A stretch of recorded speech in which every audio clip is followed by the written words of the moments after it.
Hello and welcome to Success is Never Accidental, the show where we get to explore strategies and formula for success and get to interview some highly successful people. I'm really delighted to welcome my guest today because she's from my country. So Aoife Roche, born and raised in County Kerry, and now runs a highly successful marketing business in Los Angeles, California. So we're going to learn something about her success story and some of the factors that contributed to her success. And what I love most about Aoife is she's so resilient. She is fearless. She is courageous. She's always in the vanguard of the latest developments in marketing and really, really knowledgeable about social media platforms. So help me welcome the Director of Attention Grabbers LA, Aoife Roche. Hello, Aoife, and thank you so much for joining me today on Success is Never Accidental. Thank you so much, Lynne, for having me. I really appreciate it, and I'm really excited for this podcast. Well, me too, because I'm always excited by my conversations with you, Aoife, because A, I never know where in the world you are. And then secondly, I never know what's the latest trick in your bag of tools. So where are you today? So today I am in LA, but I possibly might be in Vegas this evening. So yeah, it's a constant moving circle, to be honest. No surprise there. Aoife, from Tralee in Ireland to Attention Grabbers in LA. Can you tell us a little bit about the journey, and then maybe we'll talk about some of the contributory factors to why you've been so successful? Yeah, so Lynne, I started out in corporate. I think I did what everyone told us that we should do: go and get a job, build yourself all the way up. And I did that, and I worked for all of the big major banks, and I did that for 10 years, and then realized, you know what? This is not what I was born to do. I wasn't born to work for somebody else. So I took the plunge into entrepreneurship in early 2018, not without its hiccups. A lot of starts and a lot of stops along the way. But in 2019, I came out to the States for 3 months, and I just loved it here. And I said, I didn't know how I was going to do it, but I knew I was going to get back here. And it took me, but with the pandemic and everything that got derailed along the process, it took me 4 years from 2019 to make that happen. And then my visa got approved at the end of 2022 to come out here and create my marketing agency out here. So I created it in Ireland, and I expanded it to the UK so I could get enough to position myself for the E2 investor visa. And then at the end of 2022, they said, we think you're a credible business owner, you're a credible investment into the US economy, so we would like to give you a 5-year visa. So that's how I got here, but it was definitely a journey. And like you say, success is never an accident. It took years just to get one single goal that I knew would be the one that could change the entire game. So it sounds like you found your purpose, Aoife. So why marketing? Or was it marketing even that brought you to the States? What came first, the marketing or the love of the US? Yeah, so I think it was probably the love of the US first, right? And then it was just, now I got to figure out what I'm good at. So when I used to work in corporate, my role was to go in and look at systems and figure out how I could tie them all together to make them work even better and how to move the data. What I realized when I went back was I did a diploma in internet marketing, and I realized marketing was very much the same thing. It was figuring out how you could tie all of the pieces together for the business owner to get them the result that they wanted. And so we're a very data-driven agency. We don't make decisions based on emotion. We make decisions based on data. And the more that I got into it, the more that I realized I enjoy other people's success more than I enjoy my own. I love watching my clients get the results that we are able to get them because we're so data driven, because technology and data can be a very daunting thing for business owners. So what we try to do is ensure that we simplify the process so the business owner can focus on running the business and being the face of the business, and we focus on the back end, which is making sure that everything works together seamlessly. And we need data regardless of what industry we're in. All of business needs to be data dependent. How big of a struggle is it for you sometimes, Aoife, to get business owners to know their numbers and to really focus on that data? Yeah, I think the biggest challenge is people looking at marketing as an expense rather than an investment. Often people look at how much it costs. And I'm like, yeah, but how much does it cost you not to do it? How much does it cost you for people not to know about you, for you not to have that visibility? So sometimes it can be a little bit of an education process, because marketing is not that you just start your marketing one day and then it just works. Like, this is a long game. It's a marathon, not a sprint. But if you can hold tough and make the investments and allow the data to drive the decision making, then you'll start to see the ROI. But the challenges I see, sometimes people quit too early. Sometimes people have unrealistic expectations about how quickly they think that they're going to get the results. So that can be a challenge, but as an agency owner, then it is my role that I've got to ensure that the customer is educated on, here is what we're trying to achieve, and here is how long we think it's going to take. But it is, every client is different. That's the thing. Not every client is different. Some people have bigger budgets. Go ahead. Right, go ahead, finish. No, I was going to say, some people have bigger budgets and it's not a thing for them. And then sometimes you're pinching the pockets of the smaller entrepreneur where every penny is being counted. So as I've grown, as in the beginning, like anything, I decided, I thought I was going to do everything for everyone. You kind of think that in the beginning, you think you can solve everyone's problem. But as I've matured in the agency, we kind of have a more qualification process, because whatever happens, I never want to put a business owner in a place where they are financially under pressure because they're not seeing the instant ROI. So they have to kind of have that capital to start. Like, I heard from a guy recently, and he said, if you don't have at least 20,000 to burn, before you start your marketing efforts, you should really kind of look at, the way that you're running your business, because sometimes it can take a while for it to drop. But once it drops, then everything works and then everyone's happy. But it can be a bit bumpy sometimes on the way. So what happens when you hit a bump in the road? There must have been many just in your journey to get to America, but They're on a daily basis. not all clients are easy to work with either, because as you say, their expectations can be unrealistic. So how do you cope when things aren't going as well as you might have expected? Yeah, and that's why we really push in the data side of it, right? I try not to make any decisions based on emotion, any decisions based on opinion. We work off the numbers, because the numbers don't lie, people do, right? So it's like, what are the numbers telling us? And then we look at, if someone is saying, well, I put in this and I didn't get that, then we're looking at it and say, yeah, we put in this, but this is building. And I think that's the other side of the education, is people understanding success is incremental. It's not a big bang approach.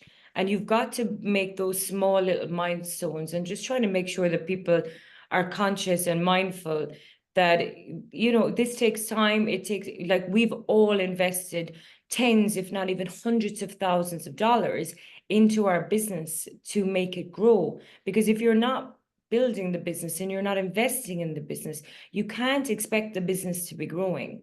It's just not going to happen. You have to, you always pay up front and you always pay in advance. So regardless what kind of business we're in, those are very important lessons, aren't they, Aoife? Growth is incremental. Success is incremental. You've got to acknowledge it and nurture it. And sometimes you hit a bump in the road and you go backwards. So you have to figure out, well, what would I do differently next time? What learning did I get from this? And how do I integrate that going forward?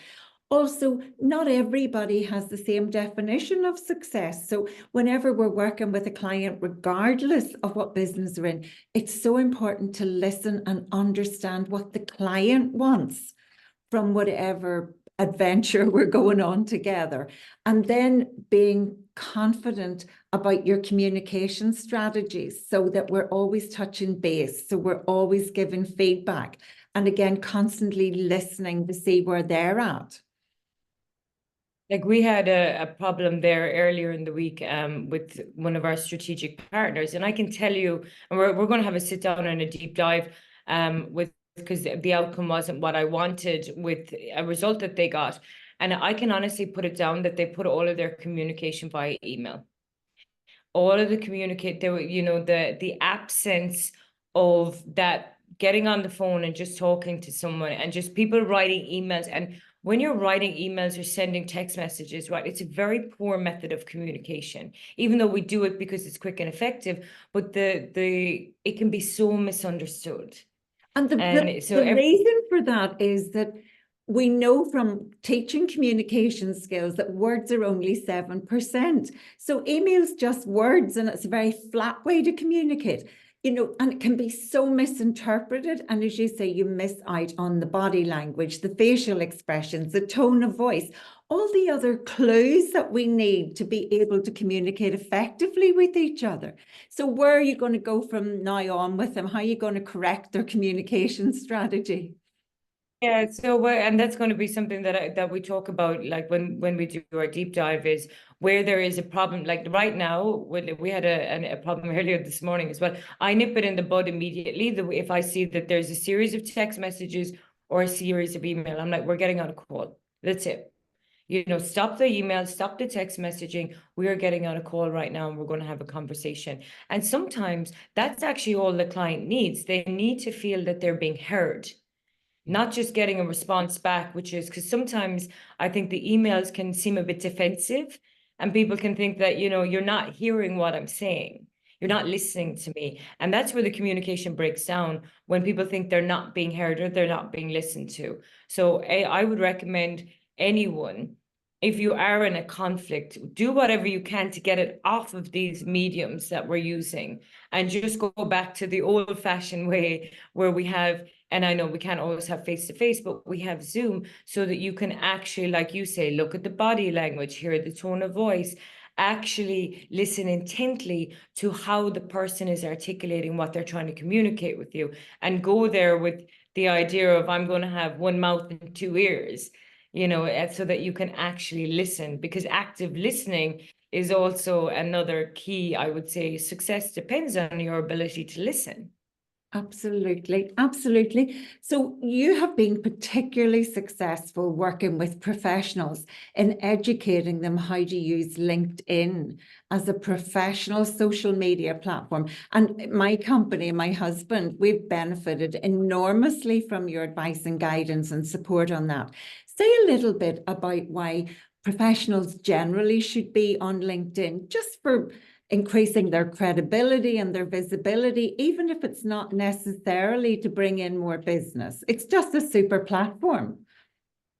Yeah, because it's not the sexiest of platforms, right? When you go on, so like Facebook and Instagram and TikTok, LinkedIn is not a very sexy platform, right? But the difference between the person who's scrolling on LinkedIn and the person who's scrolling on social media, their intention is different. They're not there mindlessly scrolling to see what you're up to or where you are or what you're doing. They're checking out what you're doing in your business. They're checking out what are your client results. So that platform gives you, like, there's over 800 million people on LinkedIn platform. That platform gives you and it's so underutilized, the ability to get massive visibility and really position yourself as the expert authority and put your kind of like stake in the ground and be like, this is who I am and this is what I do. And then you get other like-minded business owners, you get their attention. And we are in an attention economy right now. It is all about who has the most visibility and who is getting the most attention. And if you can lead, and especially even what we do with Rodney, he leads with so much value. He's constantly educating and educating and educating people on not only about who he is and what he does, but also the ways in which that he helps people. So when people land on his profile, they know exactly what he does. They know exactly how he helps. And they know exactly the credibility and the authority that he has in the background. But a lot of people just don't put that effort into building that personal brand. Whereas LinkedIn, for me, is one of the places where I find, I would say, the highest qualified with intent person, because they're not there just scrolling. They're there looking for somebody to do business with. And there to add value, as you say, it's a very educational platform, and lots of the people who actively contribute to it are providing really quality, informative, educational content. AI. Most people are still scared stiff of AI, but you love it, you've embraced it. Tell us a little bit about why we must be willing to integrate it into our businesses going forward. Yeah, and you know, it's getting, and I've been about a year now heavily kind of marketing in the AI space, and you know, people say, why you get all of this attention now? And I'm like, yeah, you forget the 12 months that I put in while no one else was doing it, you know. So again, we talk about success, it's incremental. I had someone comment going, oh, are you just getting all this attention now because you talk about AI? I said, no, I get all of this attention now because I've been sitting in the background for the last 12 months talking about it while no one was listening. And You study. know, and studying and learning. So like the way things are changing right now is so, like, even like we're on the verge of launching a new AI company, but even everything that we have to be innovating so quickly because it's changing so fast.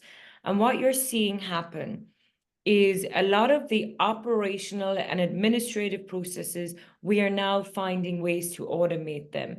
Now, the business owner who's rejecting AI and saying that they're afraid of it and they don't want to know anything about it, they are simply, unfortunately, going to get outranked and outperformed by the business owners who are embracing it. And it doesn't matter what business you're in, because people are finding ways to do things better, faster, and more efficiently with AI. And then that is factored into their pricing. So they're giving a better service, they're doing it at a faster rate, and they're doing it at a more competitive price. And if you're not embracing that, like we say, you're either riding the wave or you're about to get dumped by it. So it's very important. And what I'm really working, and I'm actually coming back at the end of March. So I'm probably looking at doing an event in Dublin. I think I'll do an AI event in Dublin because I feel the Irish market just isn't where we are in the US market. And I want to make sure that we're, you know, I got to fly the flag, right? We got to stay up to date with what's happening. But the idea that people can bury their head in the sand is it's just not possible right now. You know, you've got to, and if you don't have an AI strategy, like I'm hosting an event on LinkedIn next Monday, I'm teaching people how to build agents. I could sell that as a service very easily, but I'm like, okay, I will teach people how to do it and then allow them to make a decision whether they want to do it. And what I realized is most people just don't want to do it. They're like, you know, it's too complicated, I don't understand. But it is, everyone needs to have an AI strategy right now. And then I do believe I'm kind of taking it to next levels where I have the avatars now running my socials. We're actually just about to launch, and I'm not sure if I'm going to be the first in the world to do it, but I'm pretty sure I'm going to be close to be the first person to launch an avatar podcast. Which, so like, these are the kind of things that, so you think of, you're here doing a podcast. Imagine if we create a Lynne avatar, and then you can just tell the Lynne avatar what to say, and then she can 10x your podcast. She can do 10 different versions of podcasts for you so that you can get your message out to more people, because that's, again, we go back to attention, visibility, and reach. And we go back to purpose. It helps us, it helps us deliver against our purpose, which is helping more people, empowering more people.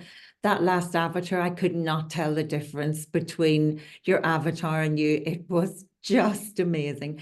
Aoife, how do people find you? Apart from on LinkedIn, how else can they connect with you? Yeah, so one of the easiest ways to get with me, you can go to our website, which is www.attentiongrabbersusa.com.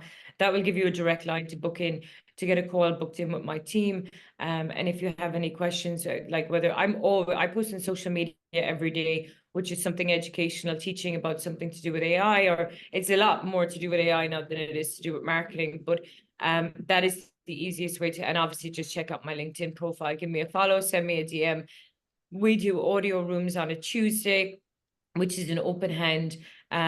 People can put up their hands and ask questions. So if anyone is curious and like wants to learn a little bit more about AI, they can just jump into the audio rooms on LinkedIn, and it's like a kind of fireside chat, and we're just talking amongst ourselves about what we are noticing and trends and patterning, and people find that really valuable because some people are scared to ask. Yeah, They're afraid.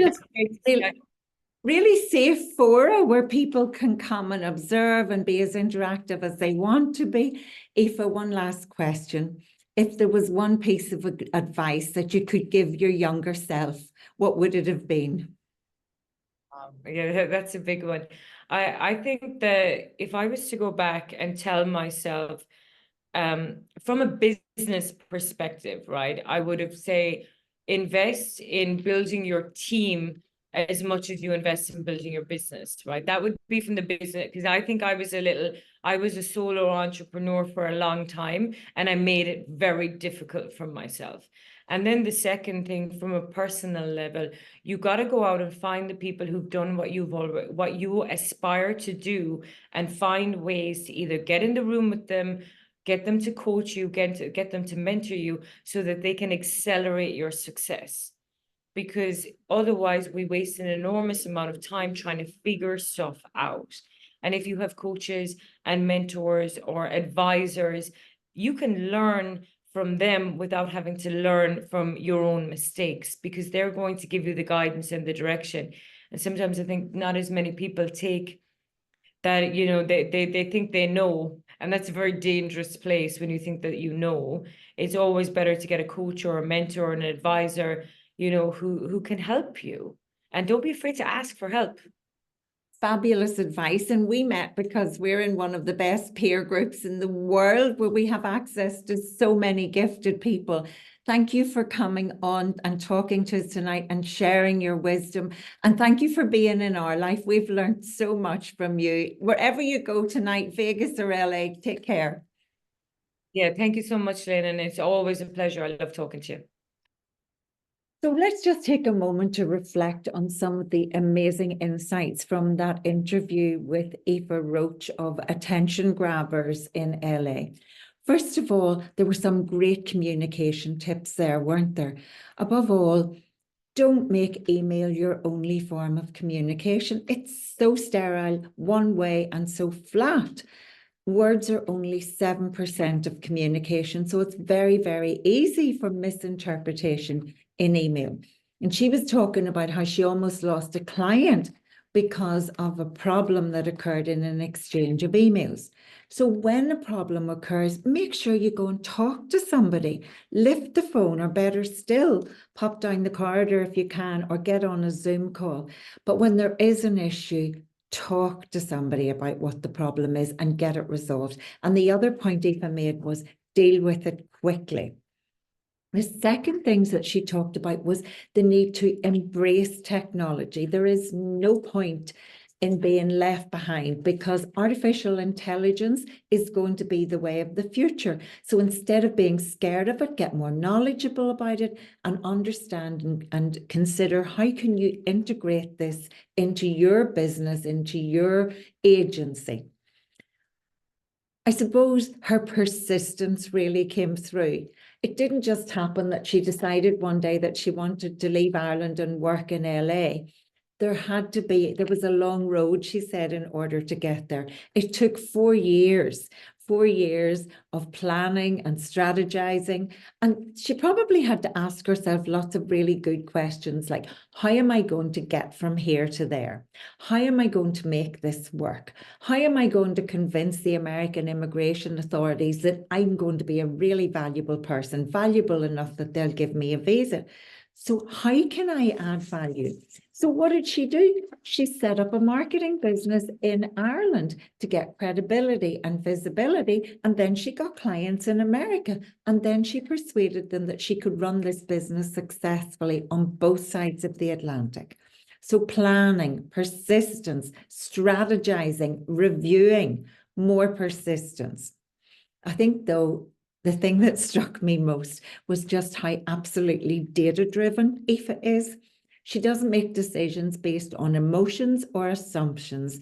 Everything she does is evidence-based. And I think that's such an important lesson for all of us. So great tips. So here's my question for you. What action are you going to take today as a result of having this information in this podcast? What are you going to do? One thing that's going to make you more successful in any aspect of your life, your health, your fitness, your relationships, your job. your business, just doing one thing differently every day to be more successful has such a cumulative effect. Thank you for joining me. And remember, success is never accidental.